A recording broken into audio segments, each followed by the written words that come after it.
ഇപ്പൊ എല്ലാവരും കൂടി കെ ടി ജലീലിന്റെ നെഞ്ഞത്തേക്കാ.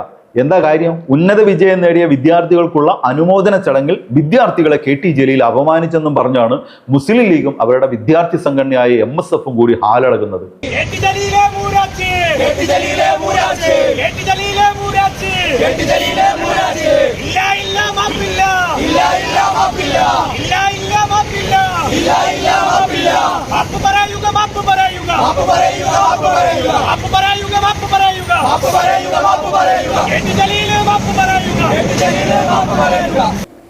കെ ടി ജലീൽ മാപ്പ് പറയണമെത്രേ. ആ അനുമോദന ചടങ്ങിൽ പങ്കെടുത്ത വിദ്യാർത്ഥികൾക്കോ അവരുടെ രക്ഷിതാക്കൾക്കോ അതൊരു അപമാനമായി തോന്നിയോ? ഇല്ല, അത് അവര് തന്നെ പറയുന്നുണ്ട്. അദ്ദേഹത്തിന്റെ പ്രസംഗം എന്ന് പറയുന്നത് എന്താ പറയാ, നല്ലൊരു നമുക്കൊരു മോട്ടിവേറ്റ്, അതായത് ബുക്സ് മാത്രം പഠിച്ചിട്ട് ഒരു കാര്യമില്ല, ജനറൽ ആയിട്ടുള്ള കാര്യങ്ങൾ നമുക്ക് പഠിക്കണം എന്നുള്ള രീതിക്ക് പുറമേയുള്ള കാര്യങ്ങൾ നമുക്ക് പറഞ്ഞ് മനസ്സിലാക്കി തരുന്ന രീതിയിലാണ് അയാൾ സംസാരിച്ചത്. അത് ഒരു നെഗറ്റീവ് പോയിന്റ് ഇല്ല അവിടെ. അതായത് പാരന്റ്സ് നമ്മളോട് എങ്ങനെയാണ് റെസ്പോണ്ട് ചെയ്യുന്നത് ആ രീതിക്കാണല്ലോ ഇദ്ദേഹം ചെയ്തിട്ടുള്ളത്. അതായത് അധ്യാപകർ അറിയുമ്പോൾ നമ്മുടെ പാരന്റ്സിന്റെ പോലെ തന്നെയാണല്ലോ. ഹിന്ദിയിൽ കുറച്ച് എഴുതാൻ അറിയുക വെച്ചപ്പോൾ എന്നിട്ട് അവിടെ നിർത്തി എഴുതിച്ചു. അപ്പം അതിൽ ചെറിയ തെറ്റ് വന്നു. അപ്പോൾ അങ്ങനെ സ്കൂളത്തെ സാർമാർ പറഞ്ഞു തരും പോലെ അത് ശരിയാക്കി തന്നു. അത്രയുള്ളൂ, അതിൽ വേറെ പ്രശ്നങ്ങളൊന്നുമില്ല. അപമാനമായിട്ടൊന്നും ഞങ്ങൾക്ക് തോന്നിയില്ല. സ്കൂളത്തെ സാർമാർ പറയുമ്പോൾ തന്നെ ഞങ്ങൾക്ക് തോന്നി. ഇന്നലെ ചടങ്ങുണ്ടായിരുന്നു, ചടങ്ങിനെ അത് കുട്ടികളെ അപമാനിച്ചു, കെ ടി ജലീൽ കുട്ടികളെ അപമാനിച്ചു എന്ന രീതിയിലാണ് വാർത്ത. നിങ്ങൾക്ക് ആ പ്രോഗ്രാം കഴിഞ്ഞപ്പോൾ അതിൽ പങ്കെടുത്തിട്ടുള്ള അങ്ങനെ ഫീലിംഗ്സ് ഉണ്ടായിരുന്നു? ഇല്ല, ഞാൻ എന്താ പറയാ, എൻ്റെ പാരന്റ്സും പിന്നെ അതേപോലെ തന്നെ അധ്യാപകരും ഉപദേശിക്കുന്ന രീതിയിലാണ് ഞാൻ അത് എടുത്തിട്ടുള്ളത്. അല്ലാതെ നെഗറ്റീവായിട്ടൊരു കമന്റ് അവിടെ ഇല്ല. എനിക്കങ്ങനെ അത് ഫീൽ ചെയ്തിട്ടില്ല. എന്താ പറയാ, പാരന്റ്സിനോട് എങ്ങനെയാണോ ഉപദേശിക്കുന്നത് ആ ഒരു രീതിയിലാണല്ലോ അദ്ദേഹം പറഞ്ഞിട്ടുള്ളത്. ഹിന്ദിയില് പാരന്റ്സിന്റെ പേരും അഡ്രസ്സും ഒന്ന് ഹിന്ദിയിൽ എഴുതി കാണിച്ചായോ, അവിടെ പോയി ഞങ്ങൾ എഴുതി കാണിച്ചു കൊടുത്തു, അതിലുള്ള തെറ്റുകൾ ഞങ്ങൾക്ക് തിരുത്തി തന്നു. അതൊരു അപമാനമല്ലല്ലോ.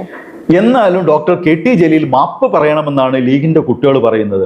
മുമ്പ് സമസ്തയുടെ ഒരു ചടങ്ങിൽ SSLCക്ക് ഉന്നത വിജയം നേടിയ ഒരു പെൺകുട്ടിയെ ആദരിക്കാൻ സ്റ്റേജിലേക്ക് വിളിച്ചതിനെ എങ്ങനെയാണ് ഒരു മതപണ്ഡിതൻ കൈകാര്യം ചെയ്തതെന്ന് നമ്മൾ കണ്ടതാണ്. അന്ന് കാണാത്തവരുണ്ടെങ്കിൽ ഒന്നുകൂടി കണ്ടു നോക്കൂ. കുട്ടികൾ 10ാം ക്ലാസ്സിലെ കുട്ടിയെ ആരോട് അങ്ങോട്ട് വിളിച്ചത്? ഇനി മേലിൽ നിങ്ങൾ വിളിച്ചിട്ടുണ്ടെങ്കിൽ കാണിച്ചു തരാം.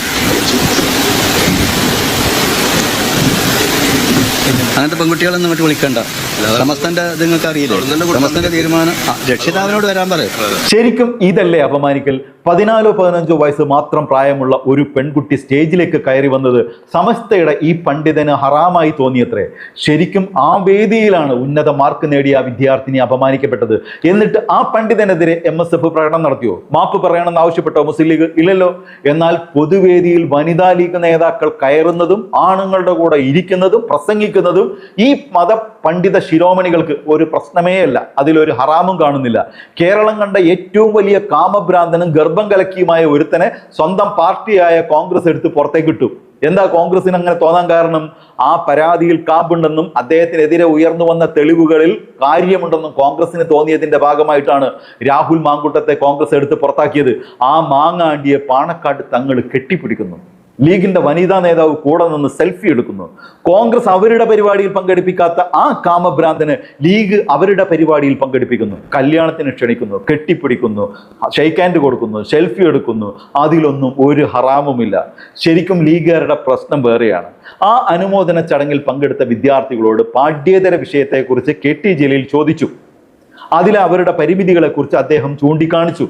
കൂടാതെ ഹിന്ദിയിൽ അവരുടെ പേരും അഡ്രസ്സും എഴുതാൻ ആവശ്യപ്പെട്ടപ്പോൾ 1-2 വിദ്യാർത്ഥികൾ അക്ഷരത്തെറ്റ് വരുത്തിയത് സ്നേഹവായ്പോടെ അദ്ദേഹം ശാസിച്ചു. ആ പരിപാടിയിൽ പങ്കെടുത്ത വിദ്യാർത്ഥികൾക്കോ അവരുടെ രക്ഷിതാക്കൾക്കോ അപമാനമായി തോന്നാത്ത ആ പ്രവൃത്തിയാണ് മുസ്ലിം ലീഗിനും ചില മാധ്യമങ്ങൾക്കും വിദ്യാർത്ഥികളെ അപമാനിക്കുന്നതായി തോന്നിയത്.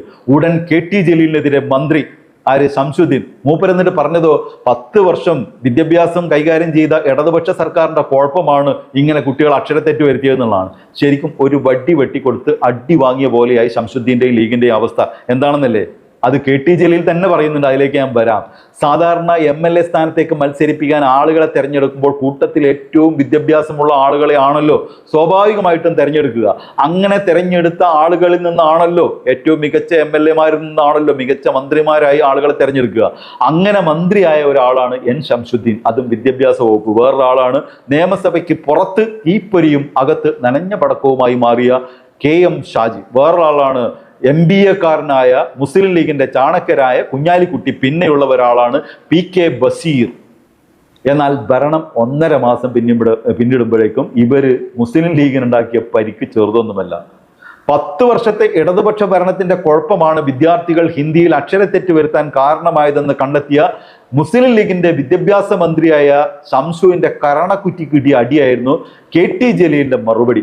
ഈ കഴിഞ്ഞ 10 കൊല്ലം പിണറായി വിജയൻ സർക്കാർ വന്നതിന് ശേഷം സ്കൂൾ പഠിച്ച ആളാണോ കേരളം എന്ന് എഴുതിയപ്പോൾ കാരളം എന്നായത്? അതുപോലെ തന്നെ 9332 എന്നുള്ളതിന് പകരം 9332 എന്ന് പറഞ്ഞ ആള് ഈ കഴിഞ്ഞ 10 കൊല്ലം നമ്മളുടെ ഏതെങ്കിലും ഒരു സ്കൂളിൽ പഠിച്ചു വന്ന കുട്ടിയാണോ? 910 എന്ന് പറയേണ്ടതിന് പകരം 910 എന്ന് നിയമസഭയിൽ പറഞ്ഞ വ്യക്തി ഈ കഴിഞ്ഞ 10 കൊല്ലം നമ്മളുടെ പൊതുവിദ്യാഭ്യാസ മേഖലയിൽ നിന്ന് പഠിച്ചു വന്നതാണോ? 15/5/2026 എന്ന ഡേറ്റ് നമ്മൾ ആരെങ്കിലും അക്കത്തിൽ പറയാറുണ്ടോ?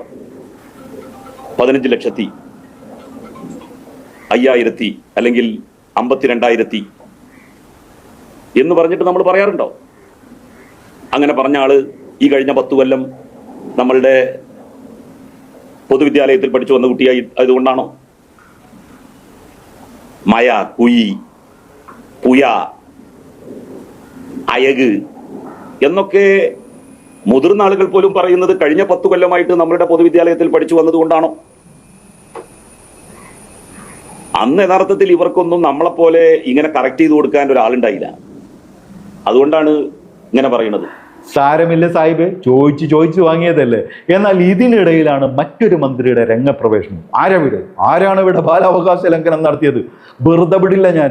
നമ്മുടെ ബിന്ദു കൃഷ്ണ അങ്കണവാടിയിൽ ബിരിയാണി വേണമെന്നാവശ്യപ്പെട്ട ശംഖുവിനെ മഹിളാ കോൺഗ്രസ് നേതാവ് രാധാമണി ചേച്ചിയുടെ കൊച്ചുമോനാക്കി മിനിറ്റുകൾക്കകം അതേ ശംഖു എടുത്ത് എയറിലേക്ക് അയച്ച മുതലാണ് KT ജലീലിനെതിരെ കേസ്. വകുപ്പോ ബാലാവകാശ ലംഘനം. എന്തോന്ന്? ബാലാവകാശ ലംഘനം. ബെസ്റ്റ്. അല്ലയോ മന്ത്രിയമ്മായി, ആരാണ് ഈ പരാതിക്കാരൊന്നും വേണ്ട, എന്നാലും ഞാൻ കേസ് എടുക്കും. എന്നാലേ ശരിക്കും ബാലാവകാശ ലംഘനം നടന്നിട്ടുണ്ട് എന്താണെന്നല്ലേ ദേ കേട്ടു നോക്കൂ. Reporter breaking. അംഗനവാടികളിൽ പാൽ മുട്ട വിതരണം പ്രതിസന്ധിയിൽ. പാലിന് അനുവദിച്ചിട്ടുള്ള ലിറ്ററിന് 60 രൂപ എന്ന നിരക്ക് പര്യാപ്തമല്ലെന്നാണ് വിതരണക്കാരുടെ പരാതി. പാൽ എത്തിക്കാനുള്ള വാഹന ചിലവും ഉയർന്നതോടെ നിലവിലെ നിരക്ക് കൂട്ടണമെന്നാണ് ആവശ്യം. ടെൻഡർ നടപടികൾ നടക്കുന്നുണ്ടെങ്കിലും കുറഞ്ഞ നിരക്ക് കാരണം പലരും മുന്നോട്ട് വരാത്ത സ്ഥിതിയാണ്. ഇതോടെ അധിക തുക ജീവനക്കാർ എടുക്കേണ്ട സ്ഥിതിയാണ്. കരാറുകാരുടെ വാദം ന്യായമാണ്, കാരണം അവർക്ക് പൈസ കിട്ടണം. ഈ പൈസയില്ലാതെ പാലും മുട്ടയും കുട്ടികളിലേക്ക് എത്തിക്കാൻ അവർക്ക് കഴിയില്ല. അങ്കണവാടി കുട്ടികളുടെ അവകാശമാണ് അമ്മായി കുട്ടികൾക്കുള്ള പോഷകാഹാരമായ മുട്ട, പാല് എന്നിവ. അധികാരം കിട്ടി 1.5 മാസം കൊണ്ട് അത് മുടക്കിയത് ആ വകുപ്പ് കൈകാര്യം ചെയ്ത മന്ത്രിയാണ്. അത് നിങ്ങളാണ്. ബിരിയാണി ആദ്യം മുടക്കി, ഇപ്പൊ പാലും മുട്ടയും. അപ്പോൾ ബാലാവകാശ ലംഘന നിയമപ്രകാരം കേസ് എടുക്കേണ്ടത് നിങ്ങൾക്കെതിരെയല്ലേ? കഷ്ടം. പൂക്കിയുടെ ഇതുപോലുള്ള വിസ്മയങ്ങളും ഇനിയും തുടരും. മറ്റൊരു വീഡിയോ ആയിട്ട് വരുന്നവരെ എല്ലാവർക്കും ഗുഡ് ബൈ.